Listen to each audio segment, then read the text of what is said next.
I didn't think much would change that summer, until Jacob decided to stay behind to help with the barn rebuild. That one choice unraveled everything I thought I knew about him, and about myself.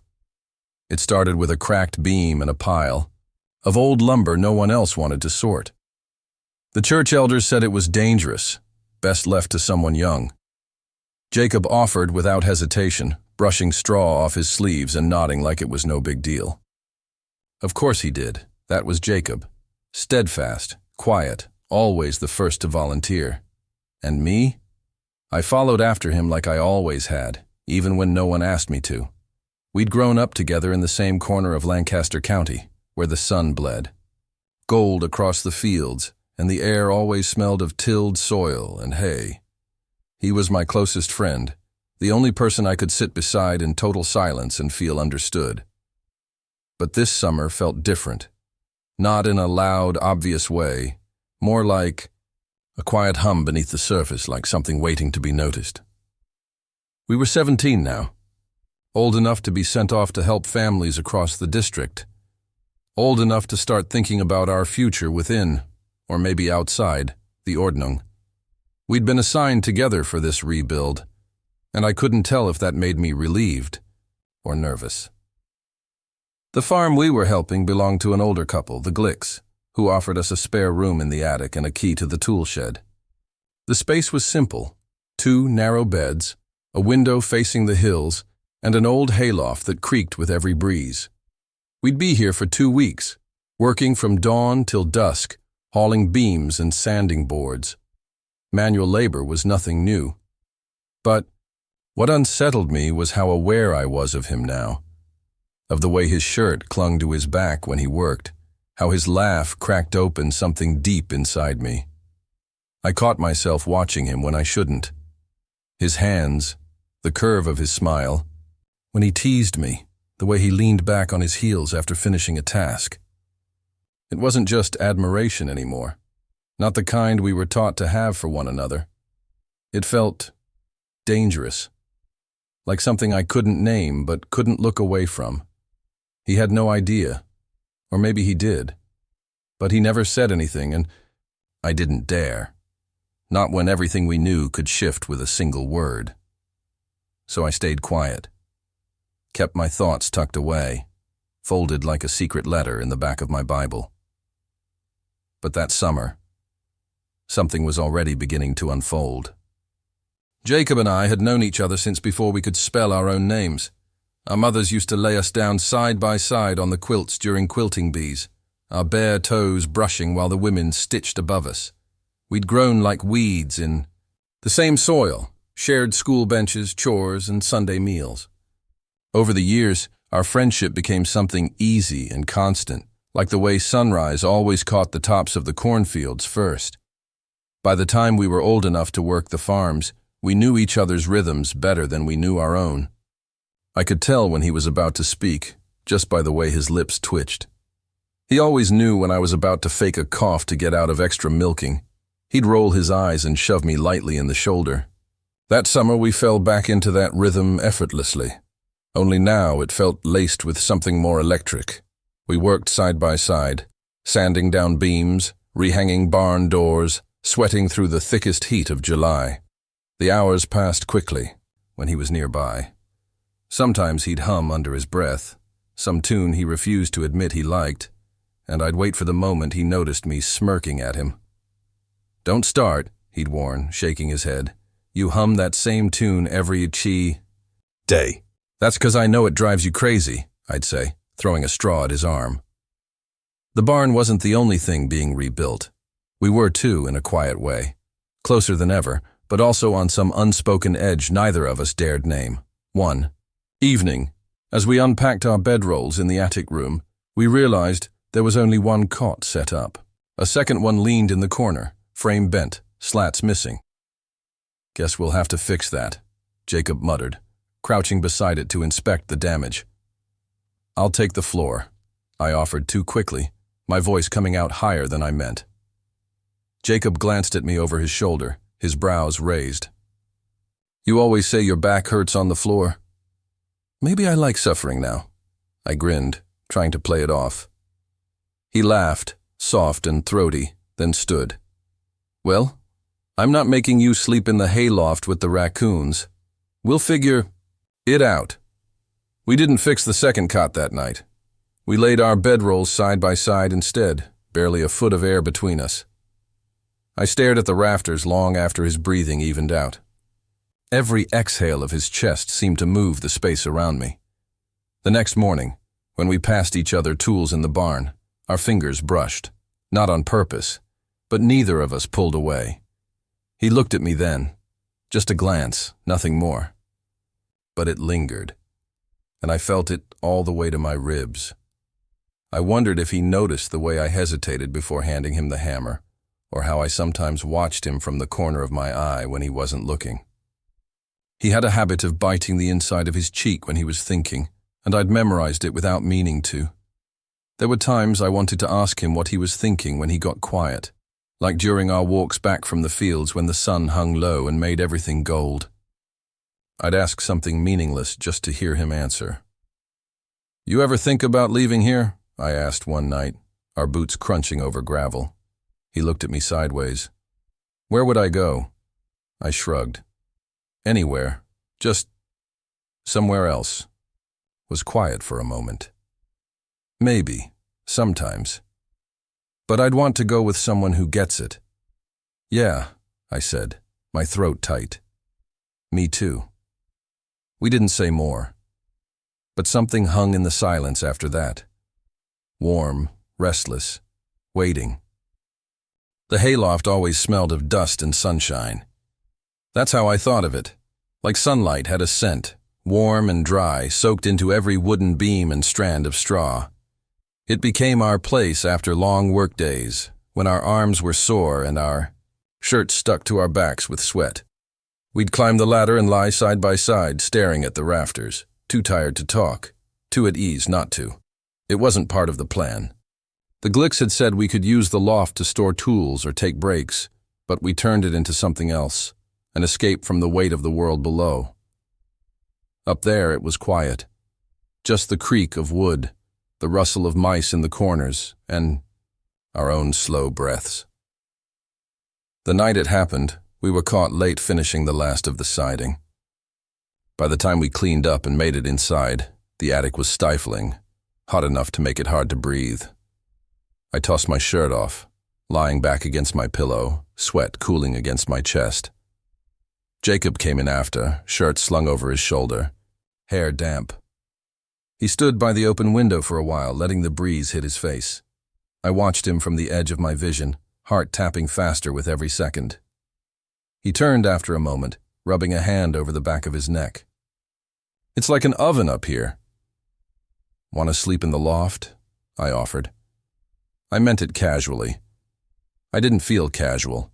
He didn't answer right away, just nodded slowly. "Might be cooler up there." We carried our bedrolls out in silence, the kind of silence that felt full. Up the ladder, across the old boards. We laid the blankets side by side like we had before, only this time there was even less space between them. Straw clung to his arms and he laughed as he brushed it off. I laughed too, but mine came out shaky. He laid back and stretched, hands behind his head, staring at the roof above. I lay beside him, every nerve in my body on edge. The moonlight poured in through a high window, casting shadows across his jaw, the rise and fall of his chest. My mouth went dry. "Remember when we got in trouble for sneaking into Miller's orchard?" he asked, his voice low. I smiled faintly. "You blamed it on me." "You volunteered to climb the fence. You dared me to." He grinned, turning his head toward me. "I knew you would." That look, it lingered too long. I swallowed hard, heat prickling the back of my neck. I turned away, pretending to adjust my blanket. I could feel the space between us like something alive, pulsing, stretching, daring me to move an inch closer. I didn't. His shoulder brushed mine when he shifted. Just that. Just skin to skin, barely a touch, and I felt it all the way down to my spine. He didn't move away. "You ever think about—" I don't know. How things could be different. I asked quietly, barely more than a whisper. He was silent for a beat too long. Different how? I should have said something else. I should have laughed it off. But the words sat heavy on my tongue, waiting. Just like if we weren't here, if we didn't have to follow all the rules. Would it change how we act? What we want? He turned his head again, really looking at me this time. His brows drew together like he was trying to read something in my face. You mean if we were Englishers? No. I mean, even if we were, still us, just somewhere else. He didn't answer. He looked back up at the ceiling, and for a long while, I thought maybe he wouldn't say anything at all. I don't know, he said finally. I never thought about wanting anything different. That hurt more than I expected. I turned onto my side, facing away from him. My chest felt tight, like there wasn't enough air in the whole loft. Why? He asked after a long pause, stared at the slats of wood in front of me. I don't know. Maybe I think about it too much. He shifted again behind me. I felt his knee brush the back of my leg. He didn't pull it away. His voice was softer now. Sometimes I wonder if you think too much because you're afraid of what you might feel if you stopped. I froze. He didn't say anything else, but his hand settled lightly on my arm, not gripping, just resting there. My whole body tensed. The warmth of his skin burned through the thin fabric of my sleeve, a simple gesture that felt too intimate. To mean nothing. I didn't breathe. I wanted to turn over, to face him, to ask what he meant, if he meant anything. But I couldn't, because if I did, I'd fall apart. I'd say things I wasn't ready to say. And he'd look at me with that confused, kind expression he always had when he didn't understand something, and I'd have to pretend it didn't wreck me. His hand stayed there a moment longer, then drifted away. I'm tired, he mumbled. Yeah. Me too, I whispered, but neither of us slept. Not really. The silence stretched between us again, but this time it wasn't empty. It was full of everything we weren't saying. We didn't speak about that night in the hayloft. Not the hand on my arm, not the strange way he looked at me when I asked about wanting something more. The next day, he acted like nothing happened. Same crooked smile, same way he passed me, nails without being asked. I matched his pace, pretended everything inside me wasn't unraveling one thread at a time. But I noticed things. I always noticed. Like how he started standing a little closer when we talked, close enough that his elbow would brush mine, how he waited for me before heading to the barn, even when he didn't need to, or how he hesitated sometimes, like he was on the edge of saying something and backed out at the last second. And I kept running out of ways to hold it in. Every day I told myself to wait, to let it pass, but it didn't pass. It just got louder. The last Friday of our stay, we finished the last of the repairs by midday. The Glicks offered us fresh lemonade and thanked us with a warm pie and handshakes we barely deserved. We should have gone to sleep early. Instead, we ended up back in the hayloft, lying side by side again, the night cool and full of crickets. Jacob had been quiet all evening, picking at his blanket, eyes fixed on the rafters like they had answers he couldn't find. I mirrored him in silence until I couldn't take it anymore. You're different lately, I said softly. He glanced at me, brow furrowed. How? I didn't look at him. I don't know. You just are. Silence. Then a breath, low and tired. So are you. That made me look at him. Our eyes met in the dim light. He held my gaze longer than usual, like he was weighing something behind it. I've been thinking, he said, voice low. About that night, what you said. My heart stuttered. Which part? He rolled onto his side to face me. About things being different. about wanting more. The air between us tightened. I could feel my pulse in my ears. Yeah? He nodded slowly, barely visible in the dark. I didn't know what you meant. Not really, but I haven't stopped thinking about it since. I swallowed hard. And? He let out a long breath, like the words were stuck in his chest and he had to dig them out. I don't know what this is, he said. What I feel. It's not like anything I've been told I should feel. But when I'm near you, I don't think about rules or what I'm supposed to want. He stopped, rubbed his face. It's like everything makes more sense and less sense at the same time. I shifted closer without thinking. Our knees touched. He didn't move. I feel it too, I said quietly. All of it. For a long time now. He looked at me then. Really looked. Why didn't you say anything? Because I was scared. Still am. My voice cracked, and I hated how small it sounded. Because I didn't want to lose you. His jaw worked, like he was holding something back. I thought maybe I was. Broken, he whispered. I'd hear the others talk about girls, and I'd try to feel what they felt. But it never stuck. I didn't understand why. Until you. My breath hitched. I wanted to say something, anything, but I couldn't. He reached out, hesitated, then let his fingers skim my wrist. Barely a touch, but it sent a jolt up my arm. I don't know what this means, he said. What we're supposed to do. Now. We don't have to know, I said. Not tonight. The silence stretched again, but it was softer now. Gentle.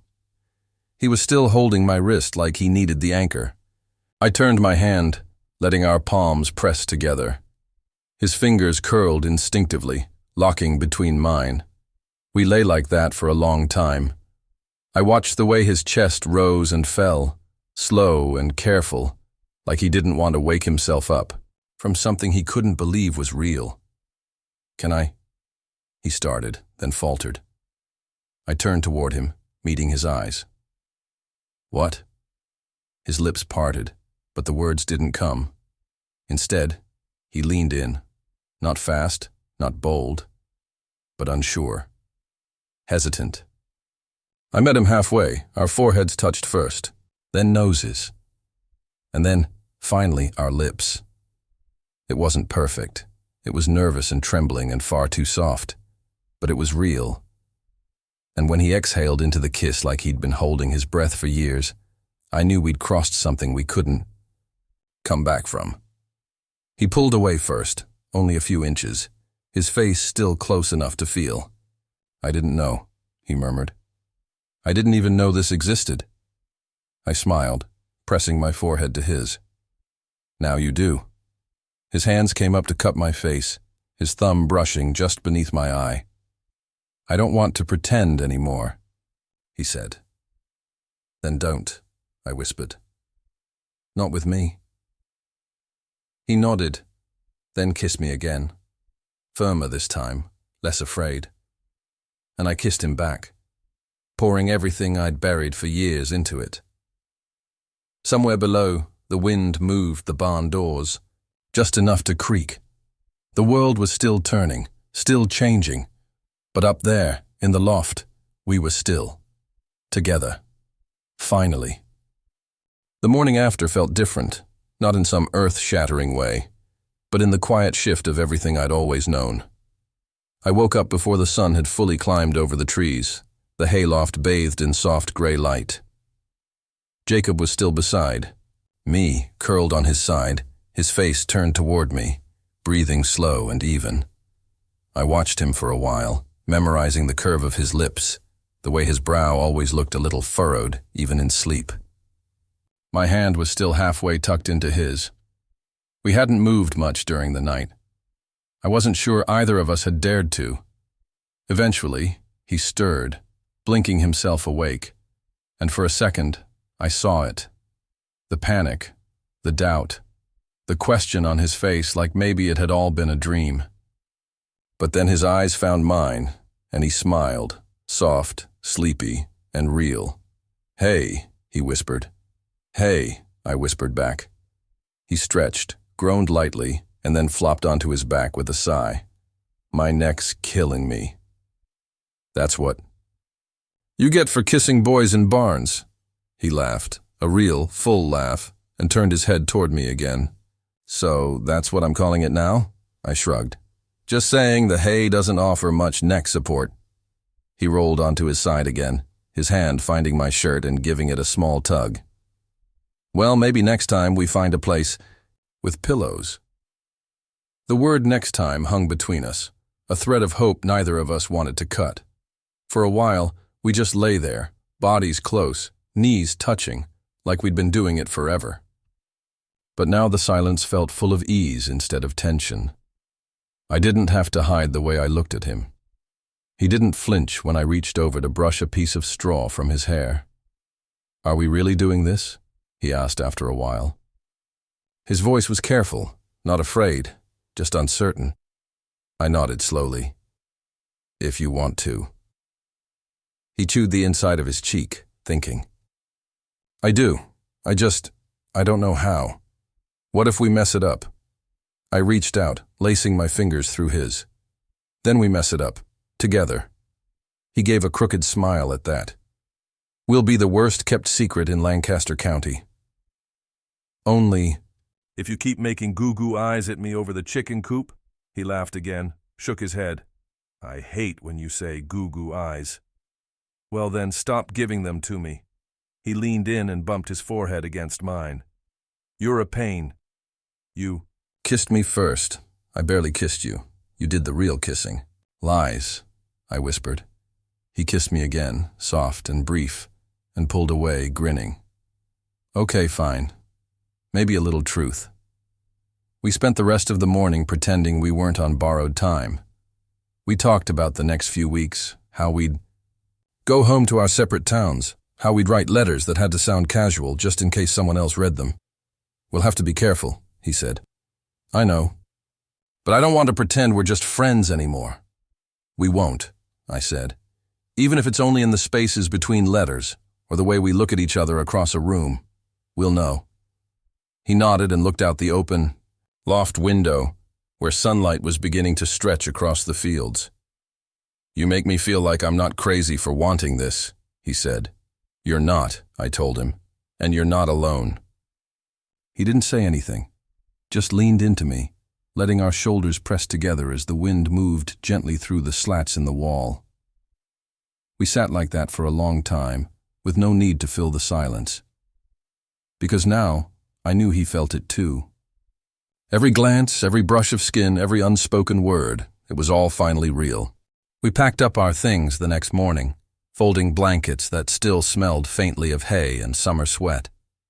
Neither of us said much while we worked, but there was something quiet and steady in the air, like whatever had been unspoken between us was finally settled, no longer something we had to tiptoe around. I caught Jacob watching me a few times, that same flicker of warmth in his eyes he used to hide behind teasing. Now he didn't bother hiding it. I didn't either. When we walked down the long gravel drive toward the waiting van, he brushed his hand against mine, not quite holding it, but enough to say I'm here. I let my pinky hook around his. It was small, almost nothing to anyone else, but it felt huge. We loaded our gear in silence, stealing glances when we thought no one was looking. As the van rumbled to life and started down the road, the farm slowly shrinking behind us, Jacob leaned his head back against the seat and turned to me. "I'm going to miss this place," he said. I nodded. "Me too. But not the outhouse." I snorted. "Yeah, that can stay in the past."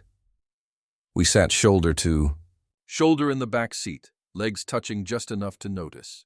No one else seemed to think anything of it, and for the first time, I didn't care if they did. We passed the time trading memories from the week, the time the goat stole Jacob's hat, the way Mr. Glick had given us matching stern looks when we accidentally hammered the wrong beam into the barn wall. Then, somewhere around the edge of town, Jacob pulled a crumpled scrap of notebook paper from his bag. He unfolded it carefully and handed it to me without a word. My name was written at the top in his uneven handwriting. Below it, a short note. If you ever feel like the world's too loud or you can't breathe, just think of the hayloft. I'll be thinking of it too. I looked up at him, and he shrugged, like it was no big deal. But his eyes said something else. I folded the paper and slipped it into my back pocket. I'll write you, I said. You better. And maybe, someday, we'll find a place where we don't have to hide any of it. His smile was quiet and hopeful. Yeah, someday. As the van turned onto the highway, I reached over and took his hand. This time, fully. No pinky hooks, no almosts, just fingers, intertwined, solid and sure. He didn't pull away. And I knew then, whatever happened next, whatever the world had waiting for us beyond that narrow road, we'd face it together. Because for the first time in our lives, we weren't alone. And that was more than enough to begin with.